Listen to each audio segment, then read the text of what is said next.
Hey y'all, welcome to Rella XO. If you've been here before or if this is your first time here, welcome. This is the official first Soft Power Sunday and I'm so happy that you are here. If you don't know about the Soft Power eras, please refer back to a previous video. Let's get into the healing era week 1 and what I've learned, what I've been processing, what I've been going through, and honestly, what I've been purging. This past week, I've had the most vivid dreams, and they have brought up memories that I buried deep down in my subconscious from middle school, from high school. And I guess the biggest thing that I want to talk about is knowing that you deserve to be seen, knowing that you deserve to be accepted and loved for who you are and not for what other people try to paint you out to be, other people's expectations of you. I had a dream of this guy that I had a huge crush on in middle school. Like for years, I was crazy about him. He went to like the rival middle school in our city. And all of my closest friends knew how crazy I was about him. The first time we really interacted, we were at a school dance. And I don't know if people had already told him that I liked him or whatever, but I remember when he showed up it was at this church. I remember when he showed up, I was just like, oh my God, there he is. Like, he is so fine. And I was just hoping that he would come and talk to me. And he eventually did. And he actually gave me his jacket. We were standing outside because it was cold. It was after a football game and he was a star football player. And he gave me his coat and he was like, can I please have a hug? You know, I am very introverted. I've always been shy, but I knew how to like maneuver my way in certain situations. I knew how to like be mysterious and all that shit. I just remember him asking me for a hug and I just kind of was like, you know, playing him off real weak, but inside I was losing my mind.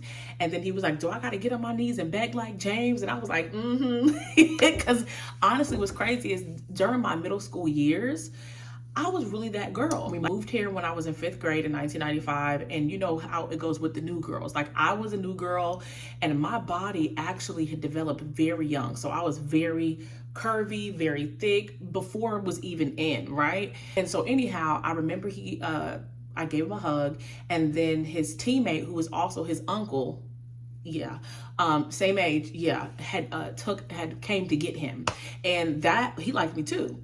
So anyhow, I just remember I don't know, didn't have cell phones back then. There was no way we were going to communicate. I guess I would just see him around, and that was kind of it. Now fast forward to a year later, we're in high school. The summer between 8th grade and 9th grade, I had gained a lot of weight. So where I was the hot girl, the it girl in middle school, when we got to high school, no one paid me attention. It was the first time where I really felt just a shift in like how I seen myself, my self-esteem. So I always had this feeling of just needing to be validated by people, by guys, by my family. And so honestly, that starts with your parents. That starts with your upbringing. That starts off with your home life. And if you're not validated there, then you're going to seek it from other people. So the direct response to my weight gain for me was nobody likes me. No one's checking for me if I don't look a certain kind of way, if I'm not a certain shape, a certain size. And this has been a repeated theme in my life for many, many years. Just a little bit about me. I gained up to over 400 pounds. And I have been losing that since 2018. But I say all that to say is the healing era brought that up for me last night. And now that I'm on a downtrend of losing weight and I'm getting the attention again, and I've already been through this so many times, I'm realizing that I have to anchor myself. I have to love myself for myself. I have to believe that I'm enough no matter what size I'm at. And I'm finally there. And this is why this soft power era is so important that I share it, because I'm experiencing a new reality. I am reaffirming myself. I'm reparenting myself. I'm validating myself literally for the first time in my life without needing external validation, without needing this person to want me for me to feel like I'm desirable or I'm beautiful. Now, what's also going with that is I struggle with being seen. At my heaviest weight, which was a couple years after I had my son. So my son is 12. And I want to say when he hit around 2 is when I had hit like the peak of my weight.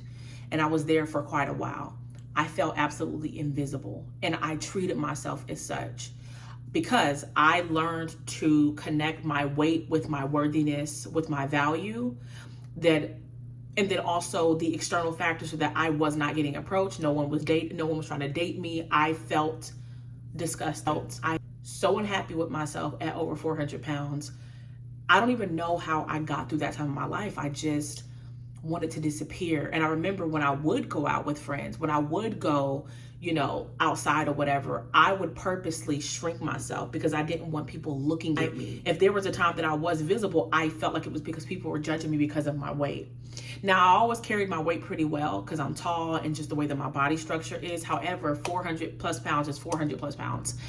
And I just felt unworthy, and I purposely treated my life like that. Like, I would just go to work and come home.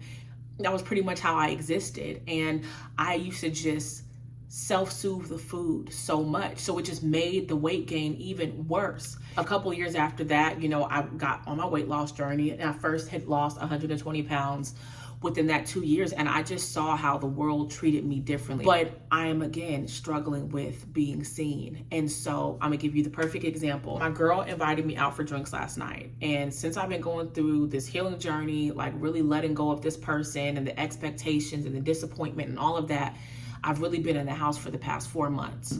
And so I've disconnected from friendships and people that I was going out with a lot and hanging out with and being social with. And so I kind of am in this place where I really feel isolated. I was having a little bit of a panic attack trying to get dressed because I'm like, what the hell am I gonna wear? So I put on an outfit.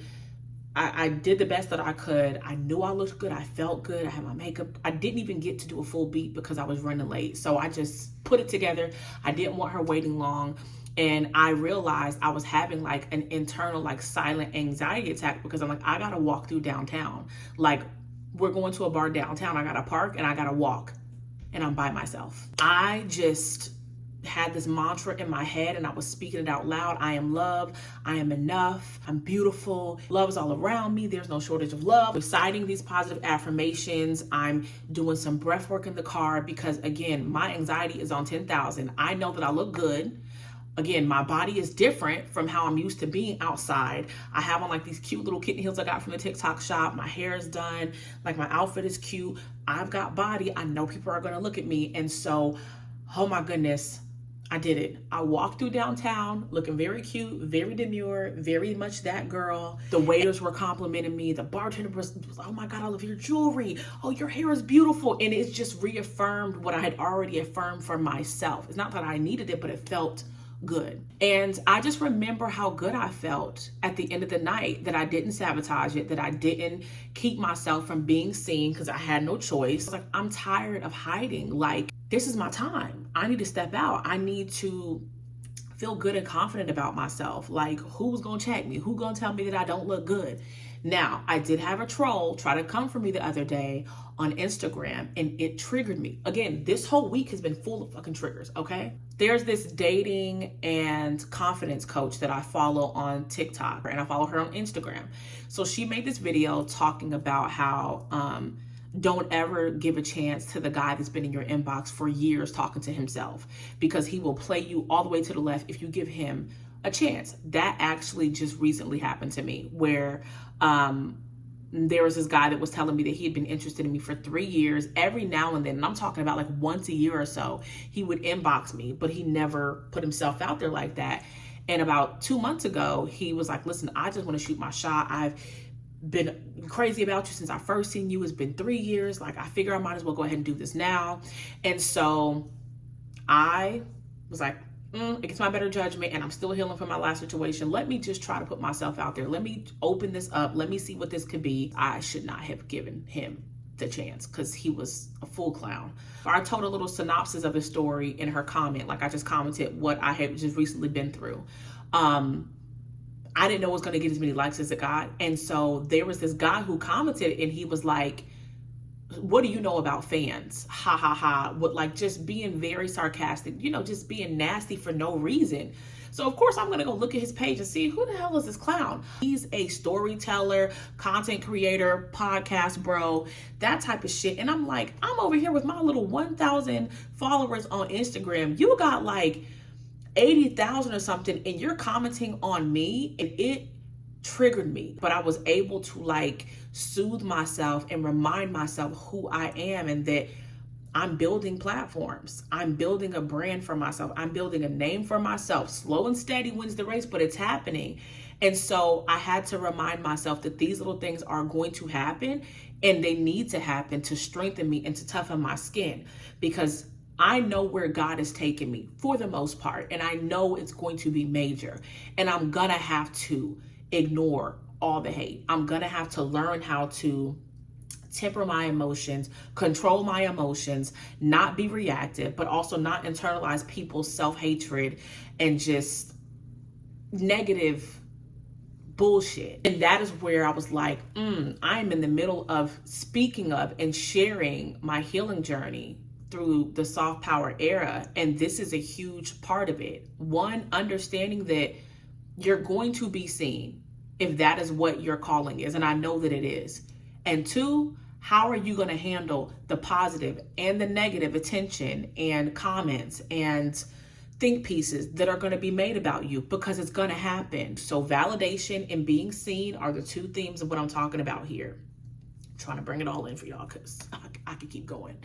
The validation that I needed as my weight has gone up and down, and now saying, you know what, enough is enough. I'm enough. I don't need to be validated by anybody else. Being seen on a platform and building a platform and getting negative comments and saying, I don't give a fuck about what this person has to say about me. They do not know me. And you don't have to think I'm the most beautiful person in the world. You don't have to think that I have fans. I wrote out about how the guy was like, I'm your number one fan. And dude being like, what do you know about fans? And he was this, it's always men that are dusty as hell, that are ugly, that would never even have a chance with me, that says the most unsavory shit in the comments. But I digress. So this part of the healing era is really just about affirming myself, standing 10 toes down on me, and not letting anybody's negative commentary or their opinion of me shape how I feel about myself. And that is something that I'm still working on in real time, is seeing myself for me. Who did God call me to be? Who am I establishing myself as? Who am I establishing myself in? And that is God. And his word is the only word that I care about. And maybe I didn't have the best examples growing up. Maybe I wasn't nurtured. Maybe I wasn't poured into. Maybe I wasn't affirmed growing up. But I can do that for myself. Hence the reparenting part of the healing era. I'm reparenting myself. I'm giving myself the love that I didn't get, or it wasn't shown to me the way that I needed it to be shown to me.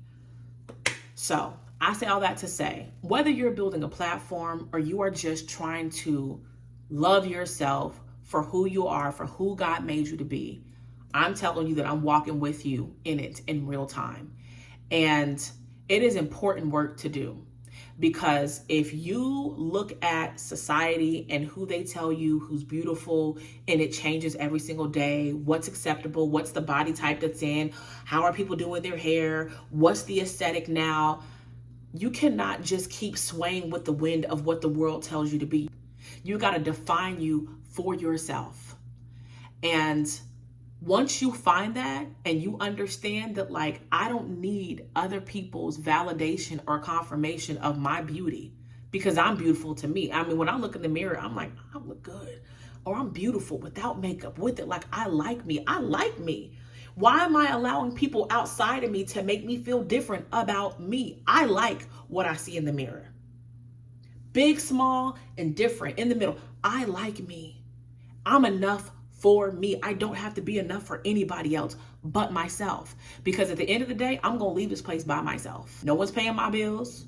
No one's fortifying my life. No one's taking care of my son and raising my son but me, right? I got to wake up to me every single day. I got to look at myself in the mirror as I'm getting ready every single day. I got to love what I see. Everything that I am is who God made me to be, and I'm perfect in his image from what I'm told, from what I've read, from what I see, from what I've experienced. I'm enough, and I deserve to be seen if I want to be seen. All I can be is me. I actually don't want to be anybody else. I don't want to look like anybody else. I don't want anybody else's body. I like me with all my flaws, with all my scars, with all my imperfections. You know what I'm saying? I'm cool with it. The only time that I was unhappy with it is because someone else made me feel like I was inadequate, or I wasn't enough, or I wasn't attractive enough. And baby, where I'm at in my life right now, you can't tell me shit. And somebody may call it cocky, somebody else may say it's conceited. Empowers me. She motivates me to love me. At the end of the day, I can only be me. I wake up to me, I go to bed to me. I live for me, I'm gonna die with me. And I don't wanna live my life chasing some unrealistic expectation that I'll never be. This is enough. I'm building this platform for me. This platform is gonna bring visibility, whether that's quick in a hurry right now, or it's gonna take me years to build. And at either place that I'm gonna be in, however God has my path set out to be, whatever He has set my path to be, I accept it. I love me. I'm happy with me. And so that's where we are in the healing era of the soft power era. Thank you for watching. I know things are kind of building up kind of slow. Hit that subscribe button. Follow me on Instagram, rella.x.o. Follow me on TikTok, rella.xo. The momentum is going to build as I'm sharing what I have to share with you. I hope it's impactful in some kind of way. Be you, do you, love you, for you. I love you all. Thank you for sharing this space with me. Soft Power Sundays. Have a beautiful Sunday, and I will catch y'all next Sunday right here. Bye.